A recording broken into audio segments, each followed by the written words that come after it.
Many of you are no doubt aware of the recent report that was released by the AARO on the historical record of U.S. government involvement with unidentified anomalous phenomena, released in February. And there's been a lot of discussion around this report. Obviously, the report is not a favorable report for the UFO community.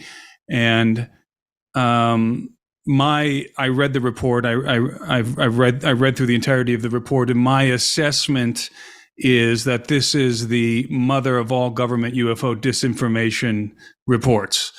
I think it is aimed squarely at Lou Elizondo, David Grush, and the Congressional UAP Committee, with the objective of diffusing the crash retrieval narrative and discrediting the whistleblowers and Congressional Committee members. That was my sense when I read the report, and I wanted to discuss this report with my friend and colleague Richard Dolan.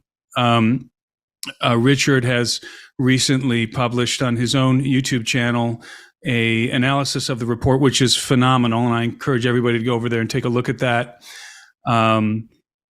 As a follow-up to this interview with Richard, it was just very well done, very thorough, and I think Richard absolutely dismantles that report in a very professional way. So I am pleased to have Richard joining me this morning to discuss the details of the report, the implications, and where he thinks things are going from here in regard to this ongoing fight for disclosure. And I should say that Richard and I had the opportunity to do a private briefing with a few members of Congress from the UAP committee, and it was pretty enlightening, and we had a great discussion, and we can maybe talk a little bit about that as well. But Richard, thanks for joining me, and your thoughts on the report, and you can take it wherever you want. But what were the major takeaways for you with this report?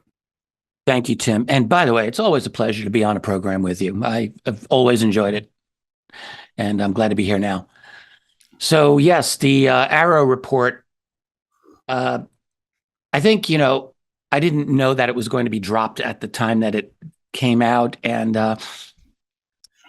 but once I got to read it last week, I mean, honestly, there was nothing that surprised me in the least. And I know that sounds like, what do you mean, nothing to surprise? But there is nothing surprising in that report because it's been very clear to me for the last 6 years now that what we're seeing within the Department of Defense is a battle. It's a war between different factions relating to the UFO or UAP phenomenon. There have been individuals who have said from the beginning the entire disclosure narrative is a psyop. I have strongly disagreed with that. I continue to disagree with that. But I will say that there are individuals within the national security structure who want some level of truth on this subject out. I'm not saying that they want full, complete disclosure. Some may not. But there's a general push for it within certain areas of the DoD and the intelligence community. And then you have the old guard, the secrecy group. Sometimes that was an old phrase from the researcher Donald Kehoe in the 50s, and he used to use it. And I like that phrase. I think the secrecy group works. And I believe that there's still a secrecy group in play, and they are absolutely determined never, ever to budge more than they absolutely have to on this matter. If they can delay this for 50 more years, they will delay it for 50 more years. If they can delay it for 500 years, they'll do that too. As long as they are able to delay this, they will. And that is what I believe the latest report from AARO's All-Domain Anomalous Resolution Office, that's what I think this represents. So in a sense, what were the conclusions? This was, by the way, I looked into this. I just wanted to make sure that it was, in fact, primarily authored or controlled, we should say, by Dr. Sean Kirkpatrick.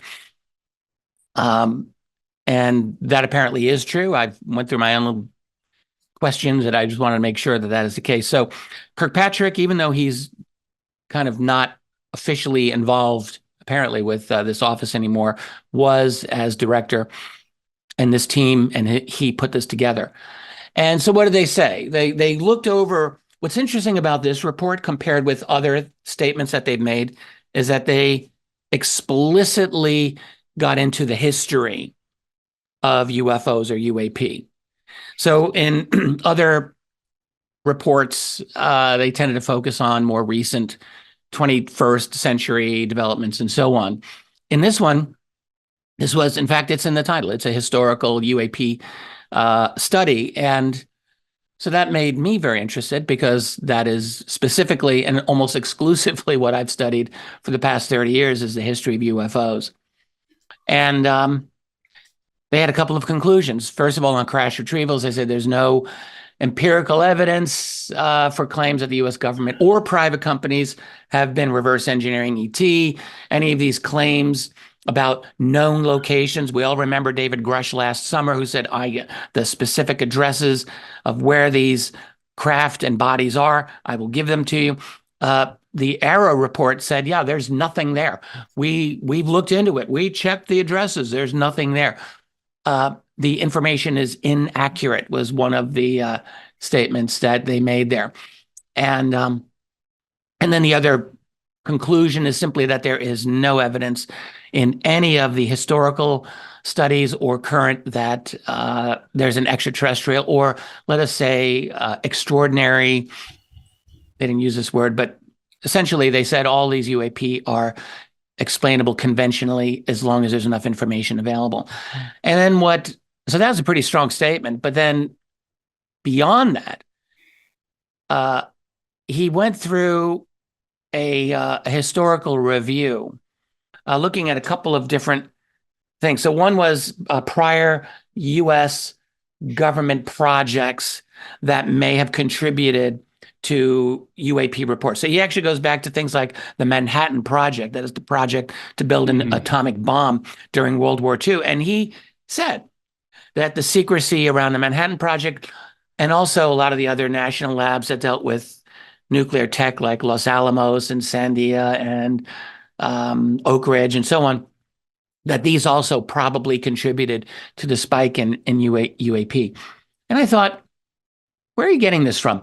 Because when I studied the history of this phenomenon, specifically in the 1940s, when there were a lot of UFO flying saucer sightings over those places, like there were many UFOs over Oak Ridge National Laboratory, for example, in Tennessee. There were many very, very important, disturbing UFOs over Los Alamos National Laboratories in New Mexico. That is a fact. And, what he really is implying, and this is either utter incompetence or dishonesty, it's one or the other. He's implying that their normal mode of behavior, just by virtue of what they did, contributed to UFO reports, but that were not legitimate UFOs. Now, what we know for a fact is that in the late 40s, over Los Alamos, for example, you had UFO sightings, for sure, that got the attention of the highest level scientists and national security people connected with the military, and they were having meetings about this, asking, what the heck are these things? Are these Soviet, Russian? Are these ours? These objects are traveling horizontally and then they're going up or they're going down. They're maneuvering. They're hanging out over very specifically sensitive locations. This was a serious concern. And yet this report just, in what I have to say is in a fundamentally dishonest manner, portrays these things as conventional. And it goes on like that. He talks about the flying flapjack aircraft. This is an interesting airplane. I mean, during the 1940s, it looks a little bit like a pancake. It's flat from a certain angle. You could say, does that look like a flying saucer? Because it's got a certain kind of interesting body plan to it. But the thing was discontinued in 1948. It flew, it could sort of take off vertically. It had some interesting features about it, could almost hover, but it was canceled in 48. And there's no one has ever implied that this aircraft was responsible for UFO reports. But yet the AARO report makes that statement. And it goes on like this. He actually talks about Project Mogul, which was the discredited United States Air Force report from 30 years ago to essentially kneecap the entire Roswell phenomenon. So, historical review, during the 1980s and into the early 90s, the Roswell story was becoming very, very significant. And there were a number of researchers who were looking into Roswell, finding witnesses who were still alive, witnesses who were willing to go on camera to talk about what happened. This was a story that was developing. And so the U.S. Air Force got on top of it. They were very smart. And in the early 90s, issued a report that said, yeah, actually, there was some secrecy there. We were launching balloons that were designed to detect when the Soviets, the Russians, would detonate their first atomic bomb. It was called Project Mogul. This was a real project. But the thing is, no one who's seriously looked into this phenomenon believes these claims. I am going to share my screen here with you. I used this slide during my YouTube show the other night, but I just want people to look at, that's a picture of a Project Mogul balloon train right there. And, it's one thing for the Air Force to put out a story and not to portray these images. But I just want people to see that is a Project Mogul balloon train. And I would like anyone to explain to me how intelligence officers at the 509th Bombing Unit out of Roswell are going to mistake that for a flying saucer. It's just absurd when you see the picture. And yet here is AARO coming forward and making this claim that, yes, indeed, we studied this and Project Mogul seems to have been partially responsible for these reports, and so on and on. So really, he brings up the U-2 spy plane. This one was absurd. This argument came out 25 years ago, and it was debunked by many researchers at the time. The claim was that more than half of the UFO reports investigated in the 50s and 60s were assessed to be U.S. Reconnaissance flights, according to, this is the AARO report making this statement. They said, according to a declassified CIA assessment. Yeah, that was a CIA report that came out in the late 90s, 97, on the 50th anniversary of Roswell. This was more disinformation by the CIA, in which they said, oh, yeah, we actually were flying high-speed or high-altitude aircraft like the U-2 spy plane. And some people were mistaking these for UFOs, but we didn't want anyone to know because this was our secret technology, and we thought, we'll just let them believe it's UFOs. This literally was an argument the CIA put out in 1997. It was absolute nonsense. It was put out by the late historian Gerald K. Haynes, who wrote that article. I myself spent some time debunking that. I'm not the only one who did. To say that more than half of UFO reports from the 50s and 60s were U-2 is patently ridiculous and false. The U-2 flew over Russia. It did not hover. It was at 70,000 feet, straight as a string. And that's the absurd thing about these examples that are put forward in the report. None of the things that he cites in this report, none of these, the U-2, the Mogul balloons, none of them can make right-angle turns at high speeds. None of them. None of the things that he cites are capable of performing the extraordinary feats that we see legitimate UFOs performing. I mean, it's absurd. It does not account for anything. It does not account for the maneuvering that we see these advanced aerospace vehicles doing. It also doesn't account for a lot of the eyewitness testimony of people who haven't seen, we're not talking about distant lights in the sky or some shiny object. We're talking about pilots who see a saucer flying next to their jet. I have a friend, for example, who was flying a plane, a Cessna or something like that, and he saw clearly, and he had an extended encounter with a walnut-shaped craft flying perpendicular to his plane. for an extended period of time. In fact, he heard the occupants of this craft speaking to him in his cockpit. And this was an extended encounter he had. No rivets, the usual description of a UFO. It looks like it was molded rather than fabricated with compartmentalized pieces. And there are many reports like this, and this report doesn't account for any of those kinds of testimonies whatsoever. It's laughable. It's really laughable. You see that Kirkpatrick in particular has expressed, in my view, absolute contempt for the entire history of private UFO research. I think he has no regard for it. I've listened to a number of his private statements that he's published here and there. He just put one out, a op-ed piece for, I think, Scientific American a week ago, around the time that this report came out. And he said yet again, what we need is proper UAP research, not conspiracy theories. And it's a couple of other things that he and his office have said, which make me think that they have a real contempt for UFO evidence. One is that they've maintained again and again that we don't really have a lot of good data.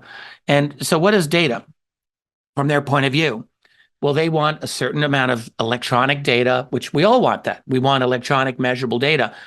But of course, the predominant mode of data for the history of UFOs is human eyeballs.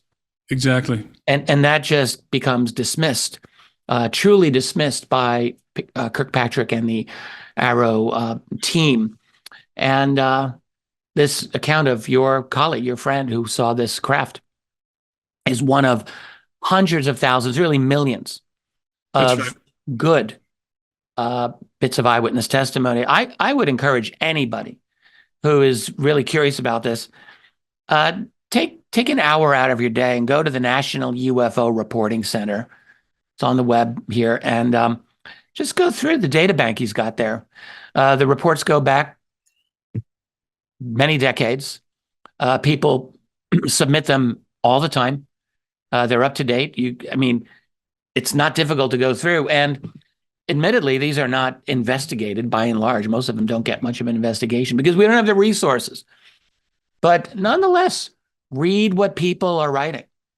It's fascinating. These are your neighbors, your relatives, your family members in some cases. They are right out there for anyone to read. And some of them are not well written. Some of them are very well written. Some of them don't have a lot of detail. Others have extraordinary amounts of detail. And yeah, it's true. You can't really know for sure, but we have the ability to make some judgments here. I think as human beings, let's have some respect for our ability to make some assessments. Anyway, I would tell people, go check it out. What about the thousands and thousands of people who have actually encountered the Greys? Of course, Absolutely. Kirkpatrick is never going to take those accounts seriously. But the question would be, why not?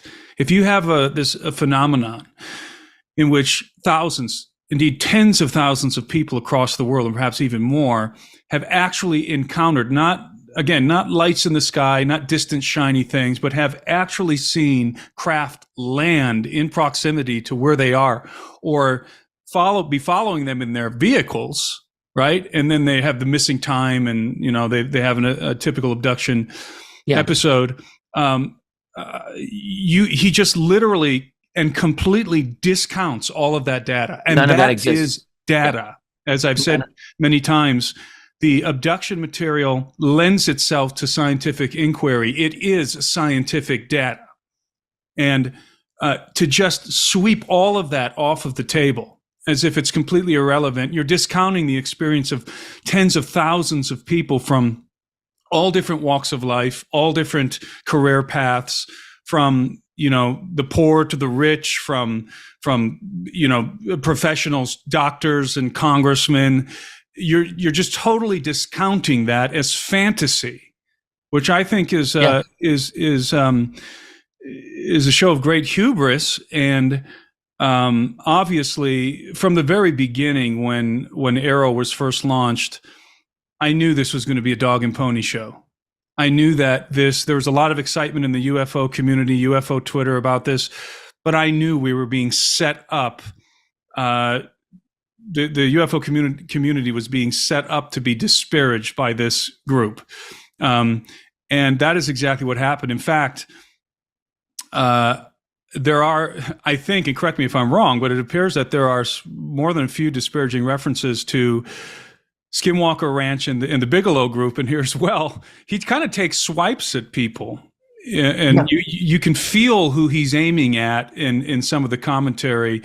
But he doesn't provide, Kirkpatrick fails to provide any evidence of his own conclusions. He just makes these sweeping statements, and he references the material, the government studies that have been done in the past, without dealing with any of the details of anything he's talking about.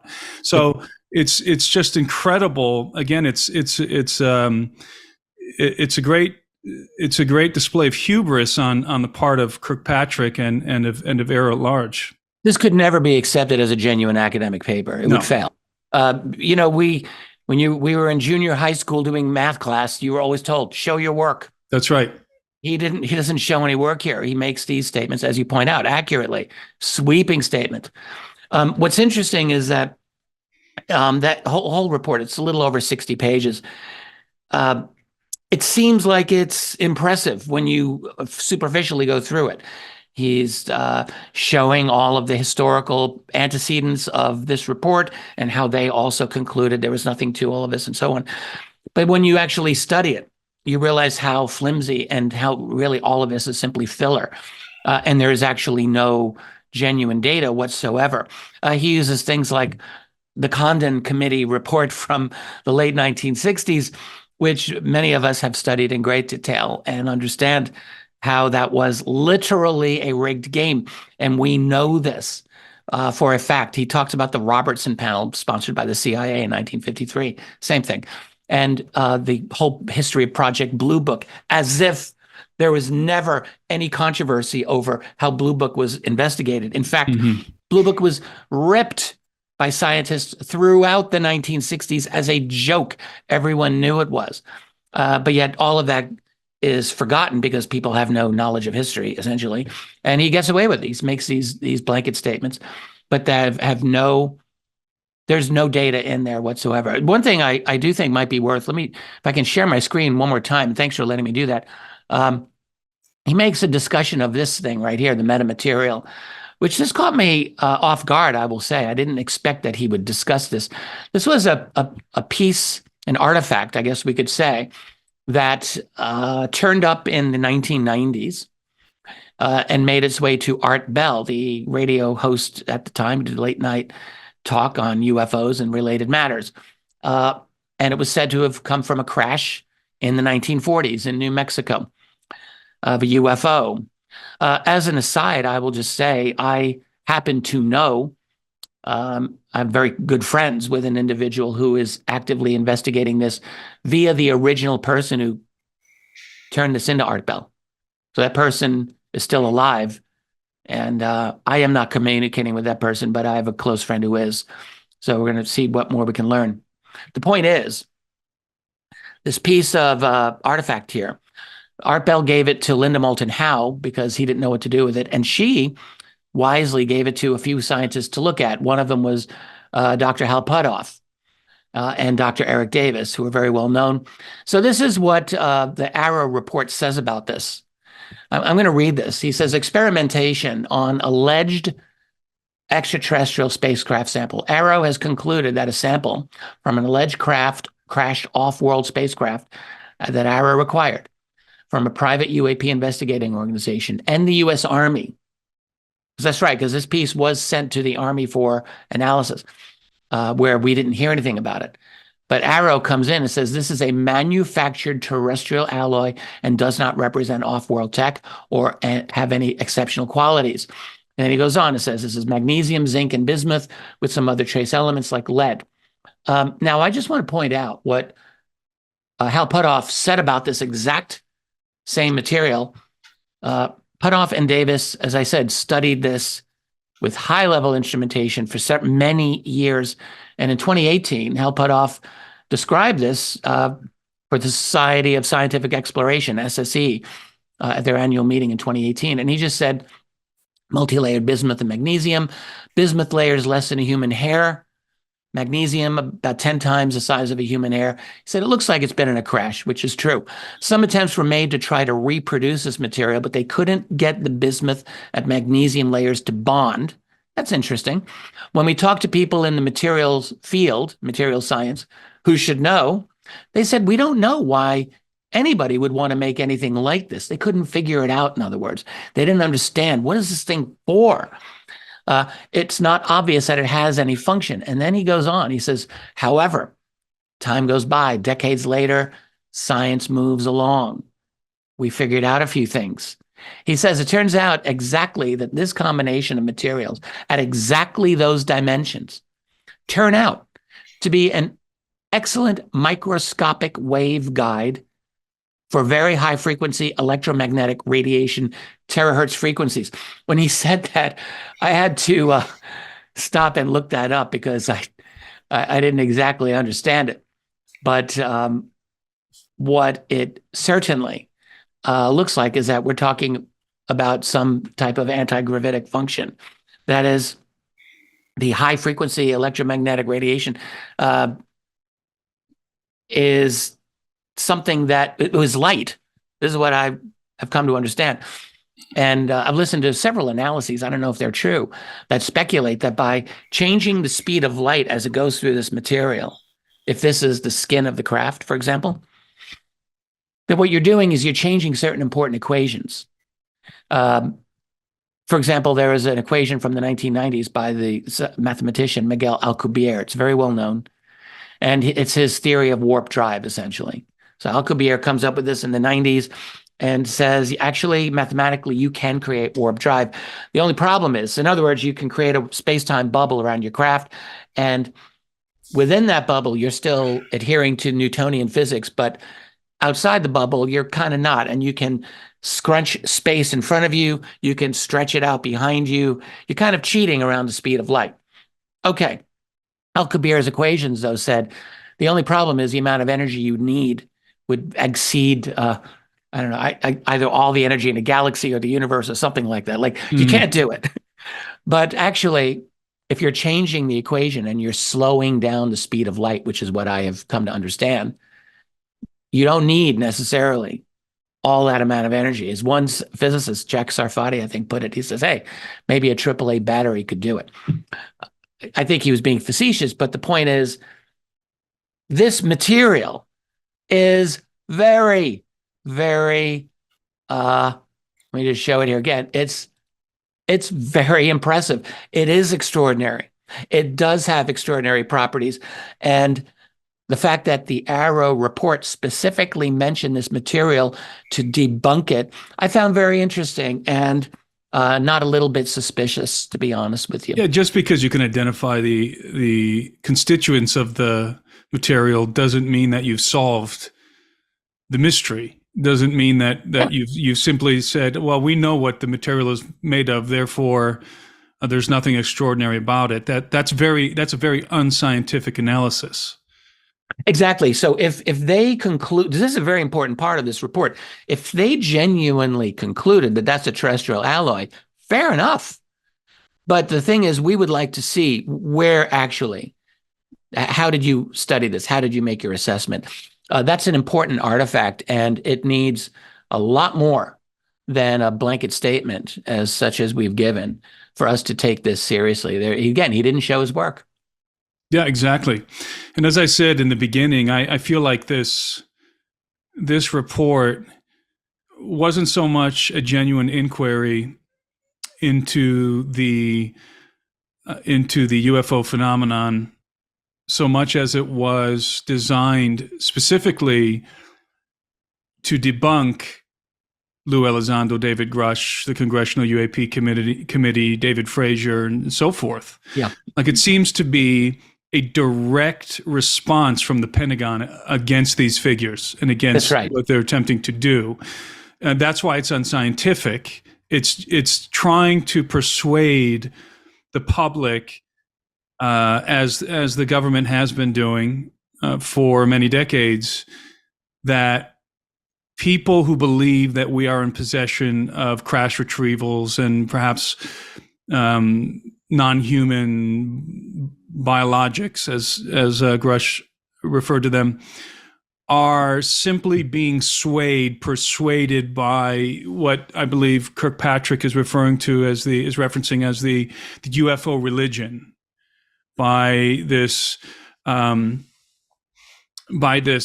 phenomenon that's largely the product of pop culture, not based in reality, unscientific, the compendium of ufology, rather than being based in any sort of concrete reality. And that's exactly right. And as you rightly pointed out for a long time, and I'd absolutely agree with your assessment on this, and it happens to be my assessment as well.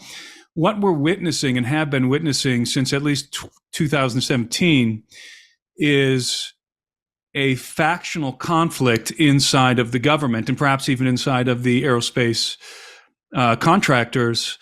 As you mentioned earlier, the secrecy group versus the group that's pushing for some level of disclosure. And I think that's more apparent now than ever, because it's almost like one step forward, two steps back, one step forward, two steps back from the government. The Pentagon acknowledging that certain sightings are legitimate, releasing certain videos, such as the gimbal, the go fast, and so forth.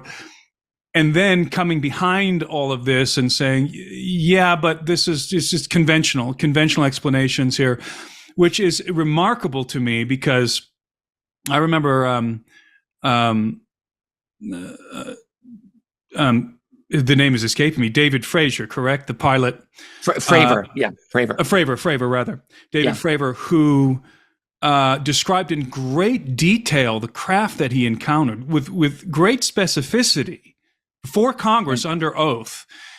And if you just take his testimony, forget about Grush, forget about everything else, just take his testimony alone and compare it to the explanations that are put forward in the AARO report, nothing that Kirkpatrick puts forward as an explanation for the UAP phenomenon fits the description of what Fraser was describing. Absolutely no. And he is an informed observer. He's not some dummy, he's flying his jet, observing this thing in a professional capacity. And nobody from AARO has given an adequate explanation as to what he encountered. No one. Yeah, no, look, you're right on here. You're absolutely right. I would like to go back to a point you made a little earlier, a question that you raised, which we did not yet address, which we should.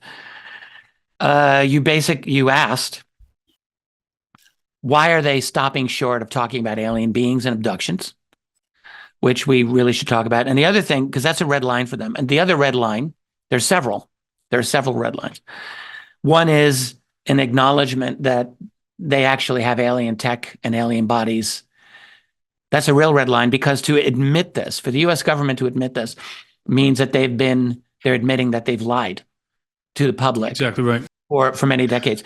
And, look, I keep saying this, but I have to keep saying it. We're in an era where no one's supposed to believe in conspiracy theories. This is the biggest of all conspiracy. What's bigger than the UFO cover-up? Let's just be real here. There's 9/11, there's JFK, there's COVID. There's a lot of conspiracies, yeah. But is there anything really bigger than the UFO cover-up? I would argue maybe not. It's pretty big. So the U.S. government cannot allow itself, I would say, almost ever, to admit, yes, we have alien bodies and craft, because they don't want to admit that they've lied to people for 80 years. So that's one problem. Another problem is the alien abduction phenomenon and the alien beings, because this is a problem for which they don't have a solution, almost certainly. Precisely right. I'm sure there are some skeptics watching this conversation, so I understand that. And I respect skeptics who are simply saying, look, I need evidence, I want to understand, and this seems incredible to me. That's fair. People who just spend all their time debunking, I have a little more of a problem with. But well-meaning skeptics, we need them. And frankly, there's a lot of nonsensical things that do come up in the UFO field, and they need to be debunked. That happens. But if you can just pretend for a moment that there are very highly advanced, cognitively advanced, and indeed telepathic beings that are here, that have capabilities vastly beyond our own capabilities in certain ways, intellectually, let's say. I mean, if any of the reports of the size of their brains and their heads is accurate, we don't operate the way they do. They have a vastly larger prefrontal cortex. They have a vastly larger area of the brain where they can engage in highly complex types of cognition, and probably much more that we can't even conceive. So if they're here, they're probably going to do whatever they want. And it's very likely that the US government or any government cannot deal with them. And that is the evidence. The evidence shows from the leaks and every bit of testimony that abductees have said. So that's another problem. And then the third problem is, there are many more than this, but I'm in the home stretch of completing a very large study that I will publish on USOs. This is water-based UFO phenomena, water-based UAP. Underwater UFOs and things like that. Objects going into the water, coming out of oceans and waters. I've collected a little over 600 specific instances that I've written about. And I cannot say that I know for a fact that every one of them is true. I think that they are true. I wouldn't have included them if I didn't think they were true. But I will say I am extremely confident that 95+% of them are true. And I think they paint a very, very accurate picture. A large number of those cases are U.S. Navy. And what I will just say for listeners here is that there is a certain number of these cases where these objects have completely, utterly disabled U.S. Navy battleships and aircraft carriers and cruisers and the like. They've done it. And not just American, but they did it to the Russians as well, Soviets. We have cases of that, where these objects are able, for 30 minutes, for an hour, disable all communications going in and out of aircraft carriers, weapon systems offline, electronics offline, and in some cases, dead in the water, not even moving. The ship can't even move. Some of those. So if you are the United States Navy and you know about this, probably there's not much more that's going to be important to you than your aircraft carriers, first of all. They're pretty darn important. They carry nuclear weapons. They are your power projection to the world. And these objects are able to disable them. I don't know about intentionally or not, probably intentionally. How do you admit that to the world? How do you admit that to your adversary? Like, this is this is where I have sympathy for some of these secret keepers. Like, it's not difficult to see. Like, if you or I or even listeners were working in that environment and you were aware of the serious nature of this and that there's nothing you could do about this. By admitting a problem, if politically speaking, you're now taking responsibility for it. Yeah, but whether it's UFOs or abductions or things like cattle mutilations, this has come up once in a while. If you acknowledge that these things are real, now you're the one who's supposed to fix it. Mm-hmm. And if you can't, well, now you're stuck. So there's a lot of reasons that they're not going to admit this, but there are certain red lines that, from certain elements within the national security community, they just feel that they cannot ever admit this.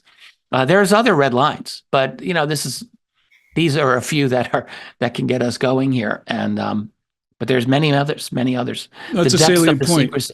That's a salient point, because of what advantage is it for the Pentagon to acknowledge that it's dealing with a phenomenon that it cannot control, a phenomenon for which it has no response? If the government admits, if the Navy admits that these objects can disable their aircraft carriers, their nuclear subs, what have you, at will. And there's nothing that they can do to stop that from happening. What use is that to the public other than to cause great concern and perhaps panic and hysteria? Right. So I do sympathize to some degree with, as you said, with some of the secrecy. It does make sense. If you don't have a solution for the problem, then it's not very advantageous to announce to the world that the problem exists, especially if you're the U.S. military. So that's understandable. Well, let's go to on the other hand side of it now. Yes. On the other hand. Yes. So a couple of things that come to my mind. On the other hand, what we think is right and wrong on this matter, I often wonder how relevant is any of that. In other words, you could say that the secrecy group has an argument. They have a point of view, which they do. We would be foolish for denying that. I think that's just not honest discussion. On the other hand, you cannot stop the entire world of researchers from picking through the holes in the argument. It's impossible to expect me or you or anyone else who has studied this to pretend that this AARO report is legitimate. Because it's not. It's nonsense. It's an insult to your intelligence and to mine and to anyone who reads it. It's an insult. So we're on a path of inevitability here. There's really no way to stop this. The secrecy desire was inevitable from 80 years ago onward. It's not difficult to understand. It's also not difficult to understand how over time our society is developing the capability to poke all kinds of holes in that secrecy because it's quite obvious. And so that's the problem that we're at. And then there is an ethical element to this, which I would like to bring in here. It's the idea that we do have a right to know. Now, this isn't a debate. Does the public have a right to know or not? People on the other side of that say, no, you do not. You think you do, you don't. We say we do. And that's a values argument. But and it's not one that necessarily can be resolved, immediately. But the point that the public has a right to know is a valid point. If anyone still believes in this archaic notion of freedom and transparency and public accountability, something that our government loves to use this phrase transparency now. Well, if they actually believe it, then yes, if you believe in a free society where the people are sovereign, then we do have a right to know. And also, just on a practical level, if there's something this important going on that has been this important for many, many years, and it is off limits to us, that sounds like we need to know. If we are, whatever path we're on as a civilization, one would think that we need to have access to what is true. We need to have access to what is true, whether it's good news or bad news. We want to know. And so on that basis, yes, like you, I assume like most listeners, I believe it is time. Like we can't live in this fairy tale for much longer. It's just not working. And the phenomenon certainly is not going away. If anything, it's burgeoning. And right. And so it's and also I think what's most egregious about the secrecy is the fact that this is not a phenomenon that's happening in the background that you don't really see unless you try and observe it, or if you happen to be, on one of these battleships or something and that encounters a UFO. No, this is a phenomenon that is affecting the lives of millions of people around the world. Again, going back to the abduction phenomenon. This is something that is intrusive in the lives of not only American citizens, but as I said, people all over the world. So that to me is the most egregious facet of the secrecy. Your citizens are already being directly affected by this, and the government knows. And when I say the government, of course, we're talking about elements of the government, elements of the deep state know that this is the case. And there has and so what has the response been to this legitimate phenomenon that's affecting the lives of so many of your citizens? Ridicule, denial, That's the response. And that is, there's no moral justification for that. Zero, because Totally now agree. you're talking about something that is directly affecting the lives of the people who you are charged with defending. I think that yes, all of that is true. Ridicule, denial, and now I would add contempt. I think that there is That's a real right. contempt that is evident in the attitude of Dr. Kirkpatrick toward Absolutely. especially private researchers. I think he really does look down on those of us who for many years have dedicated our lives to studying this phenomenon. Yeah, there's no insulting. question about it. That is, I think that is the word that encapsulates this report. It's contemptuous. Mm-hmm. It really is. He puts forward this notion that the government has been forthright.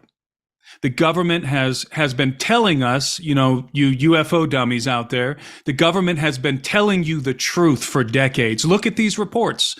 The government, what he's essentially saying is that the United States government has been very interested in the topic and has tried to see if there's anything to it. And it's, it has responded to the public's request for inquiry time after time. And it's every time in every circumstance, the answer has been the same. The results have been the same. There's nothing to see here. It's just misunderstanding, misconstruence of other phenomenon. And really what's going on is this UFO religion is driving the interest in UFOs. And he even alludes to this happening within government. Like there's factions inside of the government that he seems to allude to that are being driven by this UFO religion in their inquiry into UFOs, which I find fascinating because that right there demonstrates exactly what you've been saying, the factional conflict. He's acknowledging that this factional conflict actually exists inside of government, but he's basically painting these individuals as loons, as people who are living in a world of pure speculation and fantasy, as opposed to his world, which is scientific and based on logic and reason, objectivity. And that's why that's why the word contempt is exactly right to describe this report. I'd be okay with all of this, including the conclusions, if he just showed how he got to them. Exactly. This is a report that needed to be 3 or 4 times longer than it is. Right. At a minimum. Right. So it's 63 pages. It needs to be at least 200 pages, and probably longer than that for him to actually show the actual work, the argument, the data that allowed him to come to these conclusions. Do that at a better level than you've done, because he didn't show any of it. And that is the problem. It's like none of us, whether you believe or don't believe in UFOs as aliens, fine. We should all want to be able to see, we should all be willing to go where the truth leads us. And we should all be willing to change our mind, including myself. If he were to come up with an argument that actually provided the data to disprove a number of the things that I had personally believed up till now, fine. That's life. We must always be guided by where truth leads us. Always, we must. He didn't do that. He didn't show any of his work. There was no transparency in this document. In fact, there was fake transparency, and it was really just all filler. That's really what this was. That's right. So switching gears a little bit, where do you think we go from here? Because I think you've been very accurate in your assessment of all of this from the beginning. There was a lot of enthusiasm in the UFO community when the committee was launched in the Senate by Jill DeBrand, when AARO was formed, and there was the announcement that this official Pentagon research body was going to start taking the UAP phenomenon seriously. There was a lot of excitement, and I think you've had a very reasonable take on this from the beginning, which is, you were not expecting disclosure. Right, exactly. So, and I had the same perspective. As soon as I saw the formulation of AARO take effect, again, as I said in the beginning, I knew what we were going to get was a dog and pony show. Just like NASA's review of, I forget what it was called, their investigation into the UAP, which was also a year ago, completely laughable. And this concerted effort by groups within government to pretend like they're also very interested in the phenomenon. We're going to investigate, right? And it came out of the gates with the changing of the nomenclature from UFO to UAP. The whole thing was suspicious to me right out of the gates, and I think to you as well. It was feigning interest in the phenomenon, feigning a desire for disclosure, should there be anything to disclose.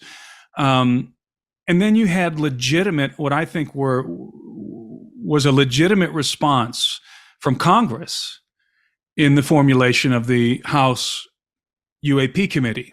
Mm-hmm. I think that was a legitimate response, and you and I know some of the individuals who were instrumental in that. We talked with them, and some of the congressmen, and having got to know some of these guys and talking extensively with them, there's no question that the core group behind the UAP committee in Congress are very serious about disclosure, about getting to the truth, are convinced, absolutely convinced, that the government is not telling the truth, that the Pentagon is concealing the truth regarding the UFO phenomenon. They're absolutely convinced that there are crash retrievals, and there may be bodies. And these guys have even expressed to us, you and I, that they've encountered a lot of obstacles in this quest to uncover the truth. And there's even been a lot of personal attacks and very nasty campaigns launched against, for example, Congressman Burchett, to try and dislodge him from Congress. Campaigns that have been launched within the Republican Party against a fellow Republican to get him out of there, specifically because of his crusade. That's what it looks like. To try and get to the bottom of for example, Grush's testimony. And I'm very impressed with these guys, Congressman Burleson, Burchett, Anna Paulina Luna, some of these key figures in Congress who are mounting a resistance against what is clearly a blatant cover-up by the Pentagon in regard to this topic. And I do personally believe Grush's testimony, that he's telling the truth. I believe Grush, and frankly, I believe Bob Lazar. I believed Bob Lazar years ago, and it's amazing to me that people are willing to just accept the report that came out of AARO, this fraudulent report, and just completely discredit David Grush, Bob Lazar, and the other guys that have come forward with testimonies, and many, many others over the decades, completely discredit them, and then attempt to discredit the efforts by these congressmen. It won't work. It won't succeed. Yeah, right. So what are your thoughts? Where are we going with all of this? So I think this is the latest iteration of a battle, a back and forth, volleys being fired by both sides. And so this latest report is simply the latest attempt by the secrecy group, I'm going to call them that, to smother the topic once and for all, or at least for as well as they can. It's clearly not going to succeed. What you can see, though, is they're using the same tactics that they've always used. So they have domination over the establishment media, which they've had for decades.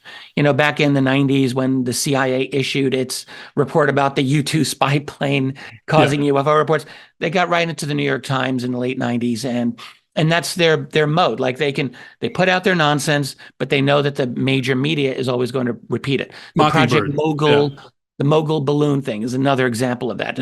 So, but now it's a little different. The world's a little different. They still have the establishment legacy media, and they also have big tech in the form of Google and Facebook and so on.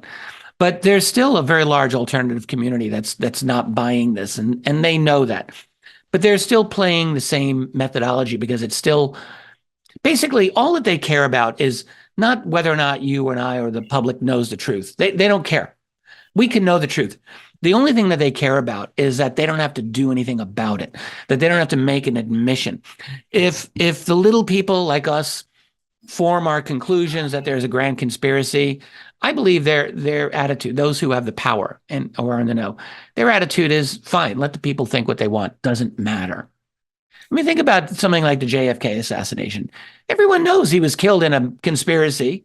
No one who really believes that Lee Harvey Oswald did this by himself. Like, no one really believes it, but it doesn't matter.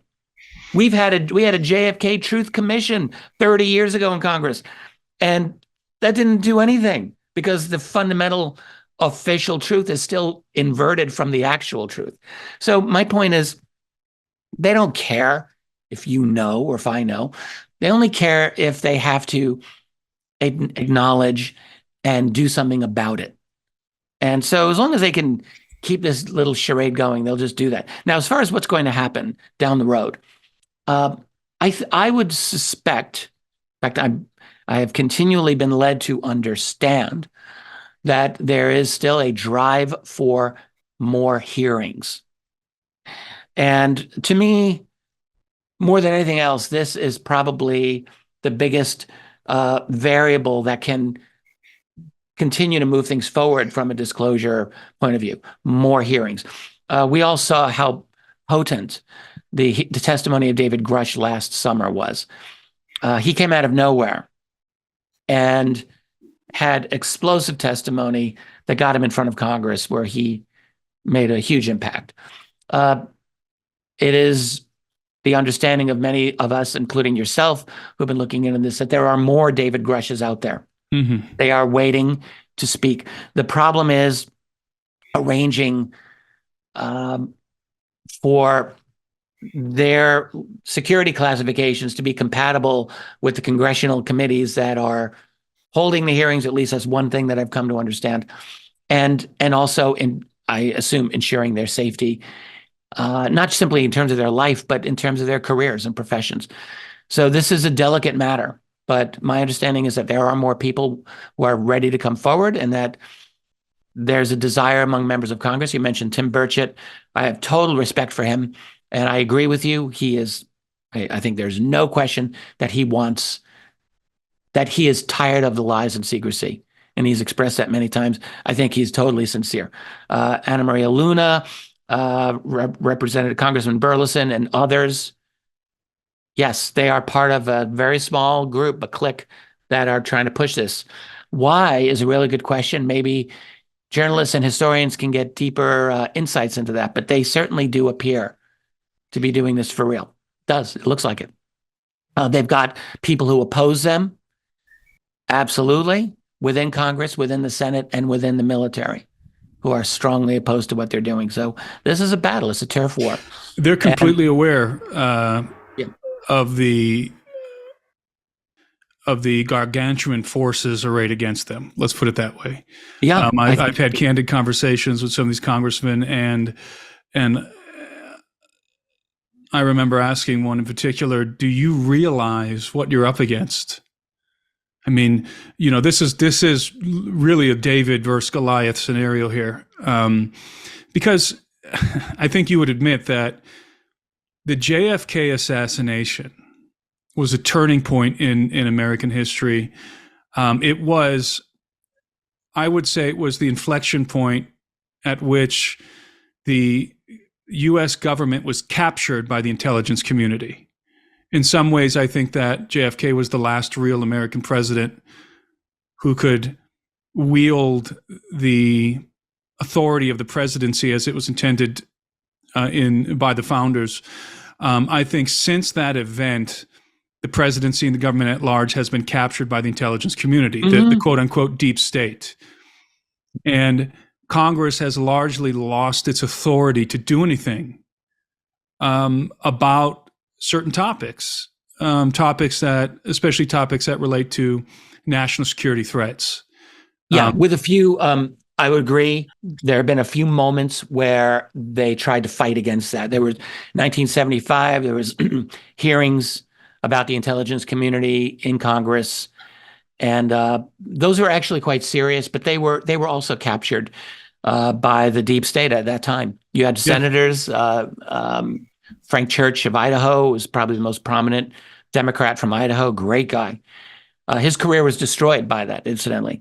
And then the intelligence investigation at that time was taken over by Vice President David Rockefeller. Mm-hmm. And the whole thing just went sideways. But that was it was almost like a last hurrah of the old republic trying to reassert it. But I think you're exactly right. The assassination of John F. Kennedy was probably the most important inflection point. You had a bunch of criminals who killed the president in broad daylight, and they killed all the people connected to that. That's right. And they got away with it. It was mass murder, dealing with a coup of the American government. That's really what happened. Yeah, and so we've never been able to discuss it openly. Congress has a purview now. It has an arena in which it is permitted to operate. That's the way it appears to me. There are things that Congress is allowed to do, that the president is allowed to do. Then there's the purview of the intelligence community and the deep state at large, what I like to refer to as the dumb state as it pertains to UFO secrecy. And there's no authority to cross that barrier. There's no authority by any member of Congress, or even the president of the United States.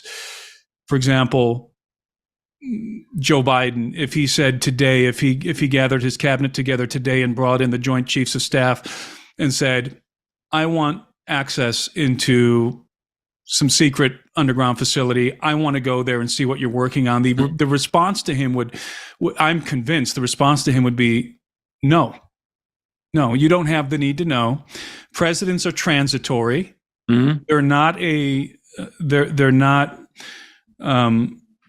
permanent fixture in government like the deep state operatives are. They're permanent fixture in government. They're not elected.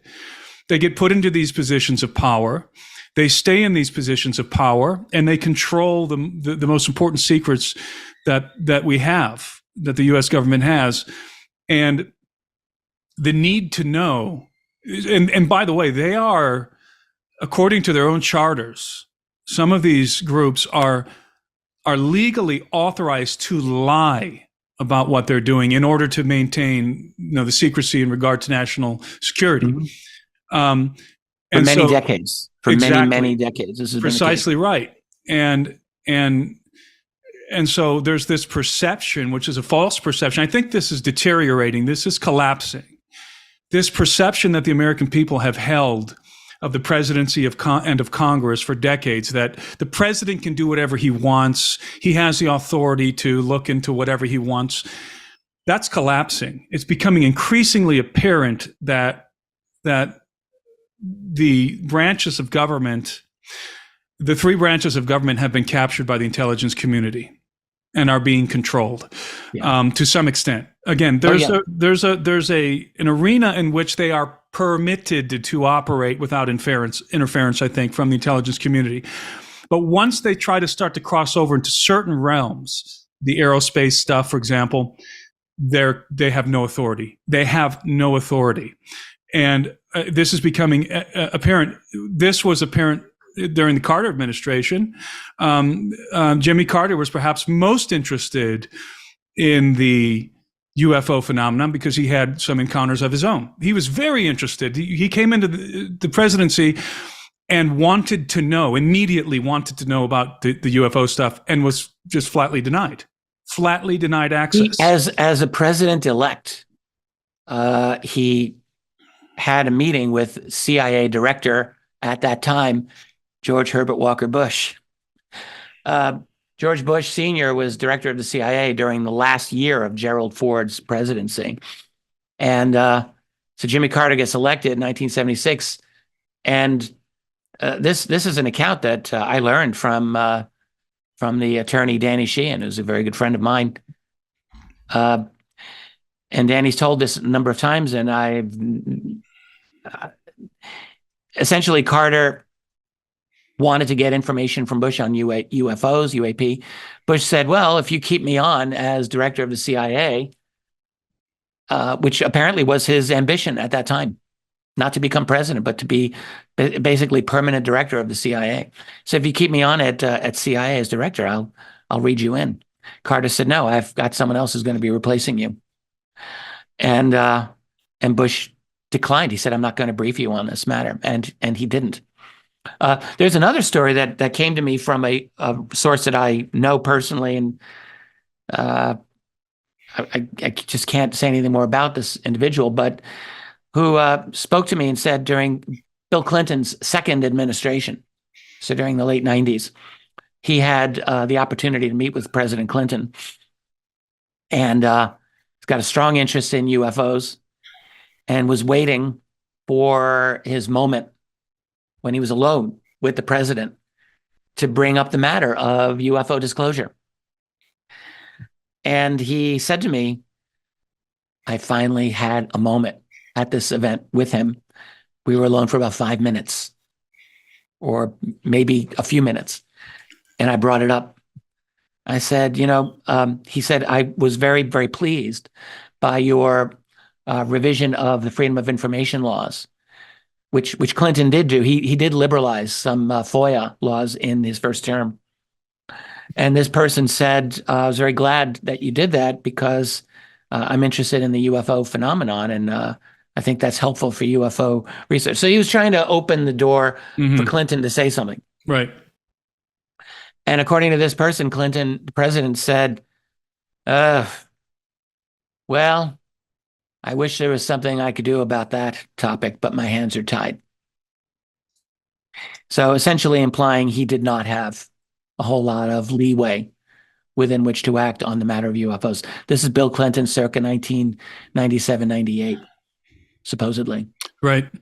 And I think there's you might agree with this assessment as well. I think that there's a certain degree of, we'll use the word contempt again, contempt from the intelligence community in regard to the office of the presidency and Congress. Like, who do you think you are?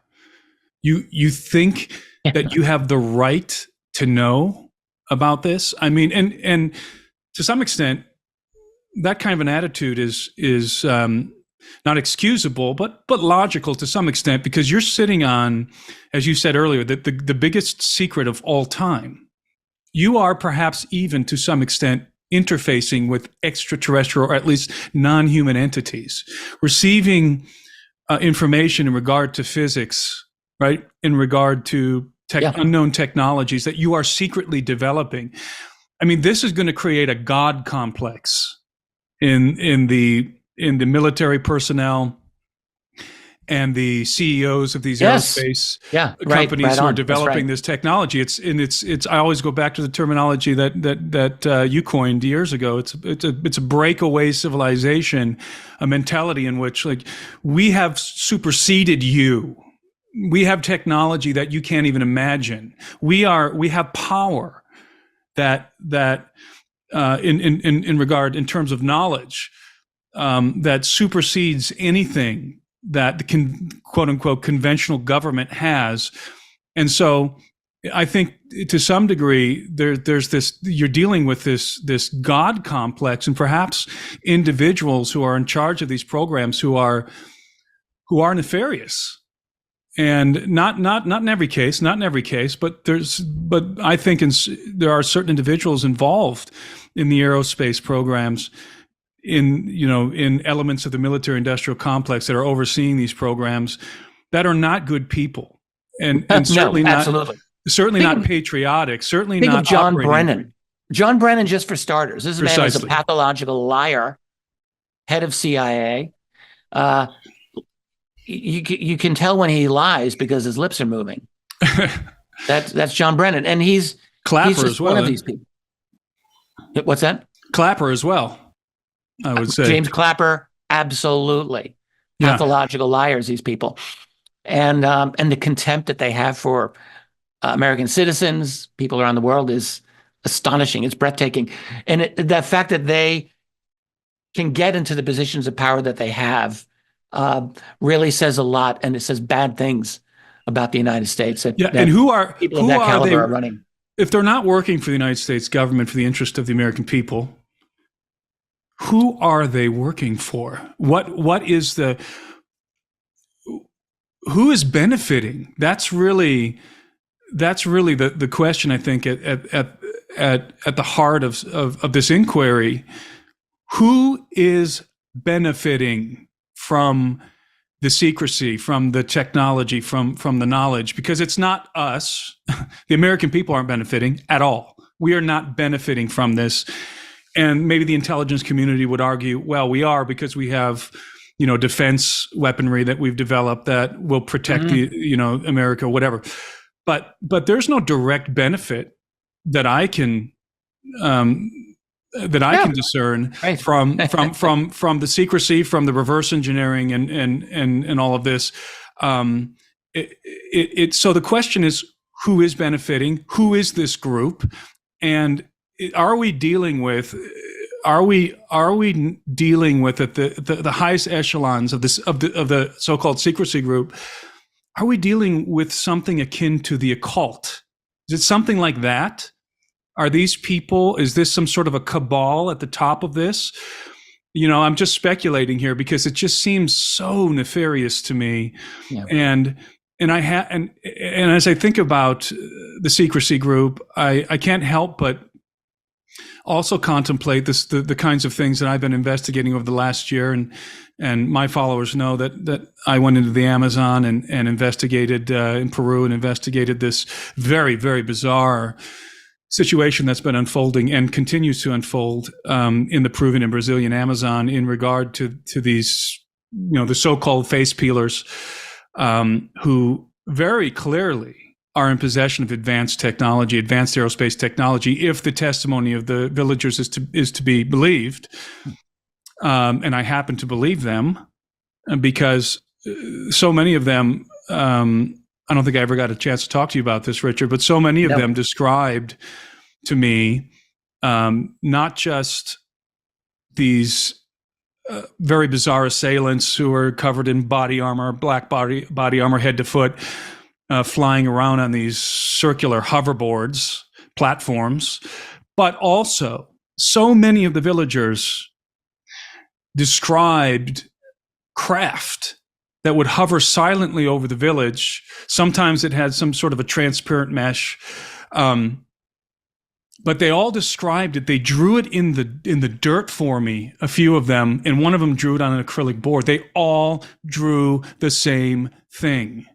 They described this craft, great specificity, and it clearly is some kind of advanced aerospace vehicle, clearly. So somebody is in possession, and as my audience well knows, in the mountains of Peru, I've seen this myself. I've seen craft like this myself with my own eyes, hovering above my car, 40 feet above my car. Somebody is in possession of advanced aerospace vehicles, and at least some of the activity is very nefarious. Very, very nefarious. So again, I go back to the question, who benefits? Are we dealing with some sort of an occult group at the top of this thing, or at least a faction who's in possession of some of this? What are your thoughts about that? Yeah, very interesting question. I think a couple of things. People like Clapper and Brennan, I think, they're looking out for themselves. They are power-hungry maniacs. That's what I would say. First of all, they love power. They're addicted to power. But beyond that, they're obviously not at the top of the food chain as well, as I think you rightly point out. Who's above them? Well, this is the question that we all ask. So when you get into the human power structure, when you really study it, whether you're studying for example, the World Economic Forum or the Bilderberg Group, which I've been looking back into just of late. When you study the, allegations, let's just say, of some people who've broken ranks with the elite of the elite, you find, again, the same claims come up again and again, that there is a potential occult element to this. That's right, that they believe that They have the key to certain dark arts. They understand how to manipulate reality to that extent to use it for their benefit. And this is a rumor, but it's come out countless times from different sources. Deep levels of mind control are alleged to have occurred, human sacrifice. I mean, we're getting to some really outlandish claims, but they keep coming up. And I'll just state, like, I don't know what the truth is, but I put nothing past these people. The more power someone gets, the more you can expect, the more depraved they're likely to become. The more, they just want a thrill. They want to live forever. They want to have all of the fun that they want. And when you can have everything you want, it keeps pushing you into more and more depraved areas. I firmly believe that. So I do think that we're looking at a ultra global elite that is above the law. They do what they want, and they are probably in deep levels of depravity. I would believe all of that. So then you go beyond them, and by the way, I think that's probably true. So I think you got a few thousand individuals who, when you get right down to it, are above the law. Law doesn't apply to them. But then are they aware of or have any communication with what's top side of them? So if there's an alien intelligence, visitors that are here, how does all that work? And I don't know. I don't have the full answer to that. But I think that we have enough bits of testimony that I do believe that show that we've had some level of communication, including through the U.S. military. So I think that I'm a believer in the story by Dan Sherman called Above Black. Dan Sherman wrote about this, his experience in the 1980s and 90s with the U.S. Air Force, about a level of communication with these other beings, some of which had a telepathic component to it. It's very interesting the way he writes about it. He's not the only person who's talked about communication. So I think that a group or multiple groups that are here have an agenda. One of the things that some of them need, apparently, is for the U.S. government and other powerful governments to just lay off, just back off. I think their attitude is, we're here for something. We can discuss maybe some of this with you. Some of it we're not going to discuss with you, but we need you to back the heck away. We'll have an arrangement with you. We won't cause you a hassle as long as you don't give us a hassle. I think that there's some of that going on. Yeah, so we could be looking at a scenario, and of course, this is just speculation. We could be looking at a scenario in which at the very top, upper echelon, the pinnacle of this secrecy group is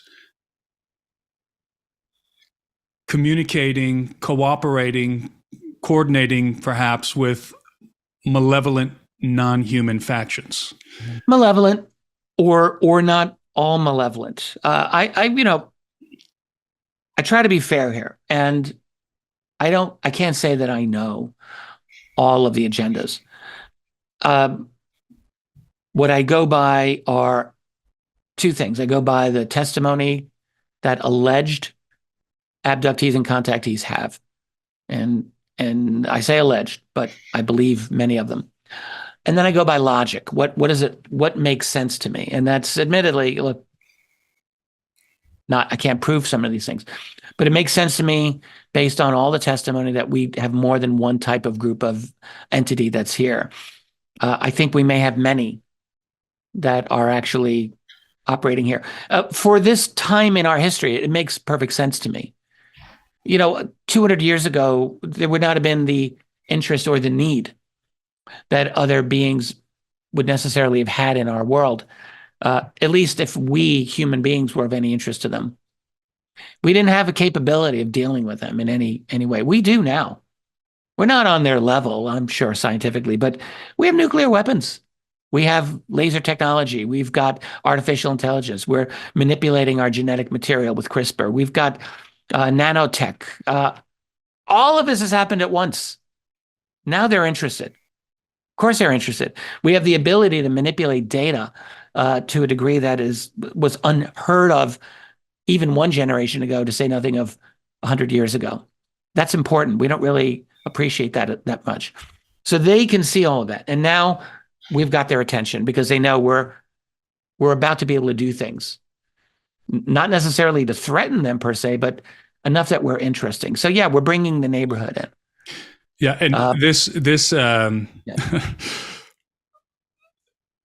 is beginning to broach a topic that I want to put a pin in it here, and have this discussion with you at a future date. But I think there's an interesting connection here between the UFO phenomenon, what we're seeing unfold, and transhumanism, a post-human paradigm on planet Earth. And I know you have a lot to say about that. You spoke at our True Legends conference that was the theme was transhumanism. And there's a very interesting crossover, and you and I see it the same way. So we'll put a pin in that conversation and have that conversation later. But I think that's a very important conversation. I think it's directly related to the UFO phenomenon and some of the interests that you're talking about in non-human factions in the human race right now. So, in short, we're becoming more and more like them. This is my own opinion. I don't know if you agree. I think we're on a trajectory that is making us more like them. And I would agree. That's part of it. That's part of it. Yes. Let's have that conversation at some point in the future for sure. And this is a good place to conclude this conversation. Thank you, Richard, for coming on. And I always love talking to you. I tell everybody all the time, Richard Dolan is my favorite ufologist. And so I really appreciate your commentary. And you're always so rational and logical. And you're kind of an anchor in the UFO community, so I thank you for that. And we'll have to come back and discuss the transhumanism stuff. But thanks again for joining me for this conversation. Well, Tim, it's a pleasure. I love talking with you just as much as you enjoy it with me. I think we have a lot of fertile ground for great ideas and a lot of compatibility, and it's always a pleasure for me. So thank you for having me on your excellent program and channel. And I want to encourage everybody again to go over to Richard's channel, go subscribe to Richard's, I believe it's called Intelligent Disclosure. Is that correct? My YouTube channel, yeah, Richard Your Dolan. YouTube channel. And also your members, you have a members platform, I believe, on your website. But specifically, encourage everybody to go watch Richard's analysis of what we've been discussing here, the AARO report. He does a phenomenal job breaking it down. Go watch that. And Richard, do you have anything going on that you want to promote? Do you have any upcoming events or anything?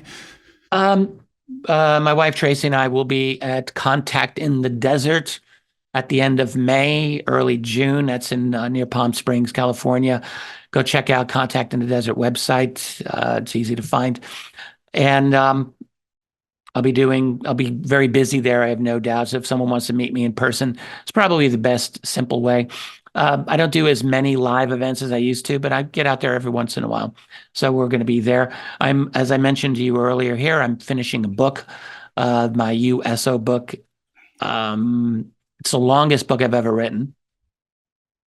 And that's saying something. There's a lot going on there. You have some pretty voluminous works out there already. This is the longest. It exceeds any other book I've written in terms of length, and I'm happy with it. I think it's going to be a useful contribution. So I've got that going on, and a number of other writing projects actually. But I'll leave it there. All right. Thank you, sir. And my pleasure. Thank you, Tim.